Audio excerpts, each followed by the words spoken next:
ইতিপূর্বে আপনাদের কাছে বলেছিলাম যে কুরুক্ষেত্র রণাঙ্গনে ভীষ্মদেব যখন সরসজ্জায় শায়িত, তখন পাণ্ডবদের নিয়ে বাসুদেব তার সঙ্গে যখন দেখা করলেন এবং কি কি কথাবার্তা হয়েছিল সে কথা পূর্বেই বলেছি।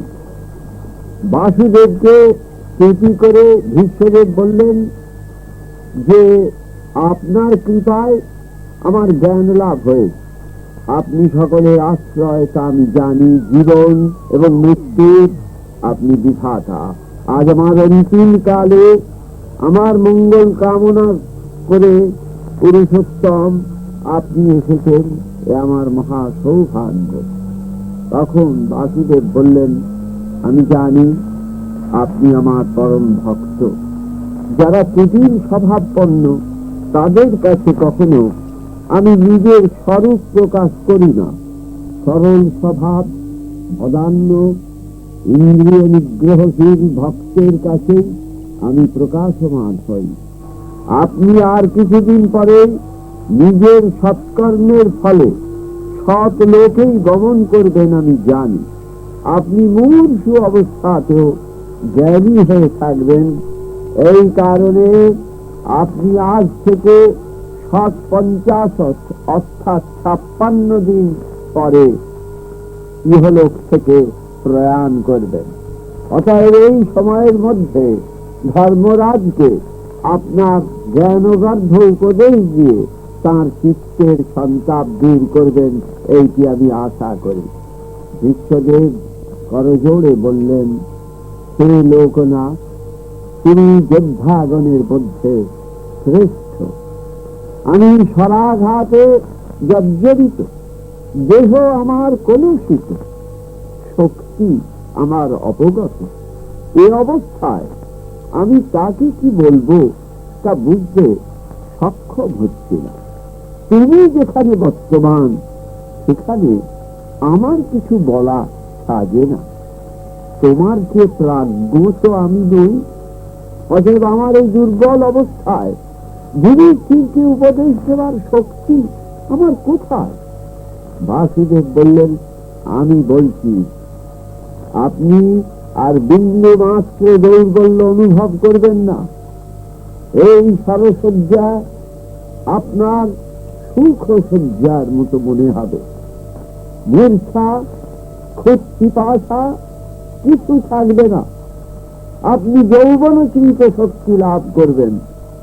আপনার অন্তরে জ্ঞান জ্যোতি বিকশিত হয়ে উঠবে। আপনার দিব্য চক্ষু প্রস্ফুটিত হবে। আপনি চক্ষের সম্মুখে অতীত, বর্তমান, ভবিষ্যতের সমস্ত ঘটনা প্রত্যক্ষ ভাবে দেখতে পাবেন।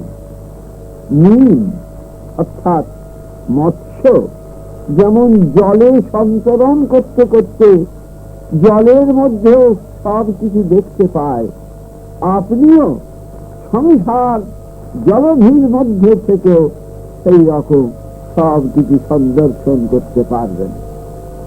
শ্রীকৃষ্ণ এই কথা বলা মাত্র আকাশ থেকে পুষ্পবৃষ্টি বর্ষিত হতে লাগলো। মুনিরা স্তবস্তুতি করতে লাগলেন। তাঁদের মন্ত্রোচ্চারণে সেই শান্তি মুখরিত হয়ে উঠল। কিছু পরে মহর্ষিগণ গাত্রস্থান করে সেখান থেকে প্রস্থান করলেন। বাসুদেব তখন যুধিষ্ঠির ও অন্যান্য পাণ্ডবদের কাছে ডেকে নিয়ে ভীষ্মদেবের শয্যার পার্শ্বে দাঁড়ালেন। পাণ্ডবগণ পিতামহকে প্রণাম করে তার শয্যা প্রদক্ষিণ করলেন। যুধিষ্ঠির বিনীত বচনে তখন বলে উঠলেন, পিতামহ, আমি আজ সত্যই শোক ও সন্তপ্ত। বহু জনকে যুদ্ধে নিহত করে আপনাকে এরূপ ক্লেশ দিয়ে আমি মনে মনে নিজেকে মহা অপরাধী বলে মনে করছি। ভীষ্মদেব সস্নেহে বলে উঠলেন, তুমি অপরাধী হলে শ্রীকৃষ্ণ তোমার সান্নিধ্যে থাকতেন না যুধিষ্ঠির। তুমি ক্ষত্রিয়কৃত আচরণ করেছ। ধর্মকে তুমি আজীবন শ্রেষ্ঠ জ্ঞান করেছ, অতএব তুমি দুঃখ করো না। তুমি হস্তিনাপুরের ভার গ্রহণ করো এবং সেই ভার গ্রহণ করে যথাবিহিত বিবেকানুসারে প্রজা পালন করো, তাহলে সেও ধর্ম পালনই করা হবে।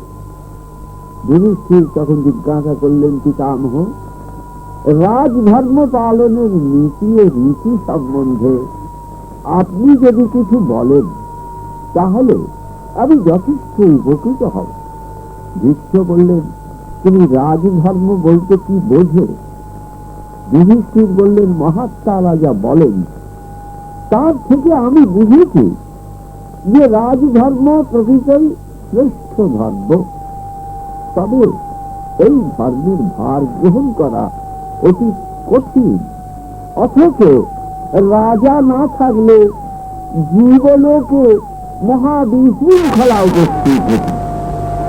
অস্ত্রকে যেমন বলগা দিয়ে নিয়ন্ত্রিত করতে হয়, শক্তিকে যেমন অঙ্কুশের দ্বারা পরিচালনা করতে হয়, তেমনি রাজা লোক সমাজকে নিয়ন্ত্রিত করে রাখেন।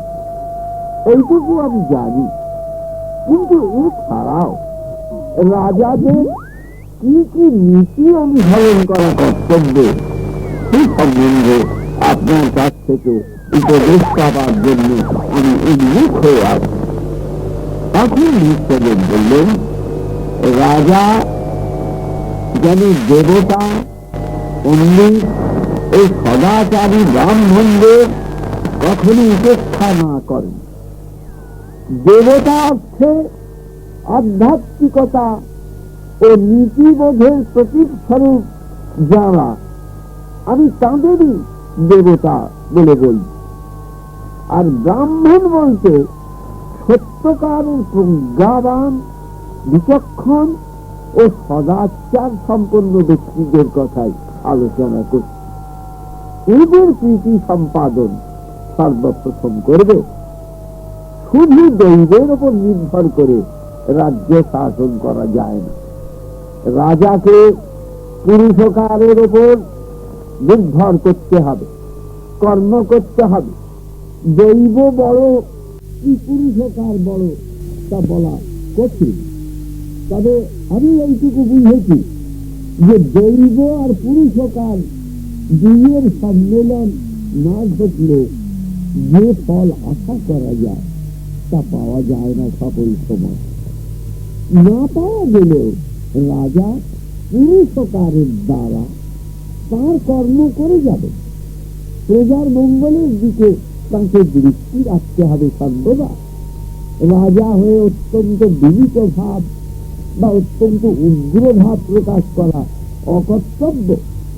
উভয়ের মধ্যে সামঞ্জস্য রাখতে হবে। সরল ভাবে বিচার করে তার নীতিকে প্রয়োগ করতে হবে। ব্রাহ্মণদের ব্রাহ্মণোচিত গুণ না থাকলে বা তারা কুকর্মে আসক্ত থাকলে তাদেরও তুমি দণ্ড বিধান করবে। তার জন্য বিন্দুমাত্র অধর্মে ভাগী হতে হবে না তোমার। অপরাধী ব্রাহ্মণদের রাজ্য থেকে নির্বাসিত করাও যেতে পারে, তাতেও রাজার কর্তব্যে হানি হয় না। যে রাজা নিজে ধার্মিক, সহৃদয় ও সত্যের প্রতি শ্রদ্ধা সম্পন্ন ও বিচারশীল, তিনি রাজকর্তব্য যথাযথ পালন করতে পারলে প্রজাদের যথার্থ মঙ্গল করতে পারবেন। সর্বসময় ক্ষমাবান হওয়াই রাজার পক্ষে অনুচিত। নিজের বিলাসিতার দরুন অপব্যয় করাও রাজার পক্ষে অবিধ। তারপর আরো কতগুলি কথা বিশ্বদেব বলেছিলেন, তা পরের বার আপনাদের বলবো।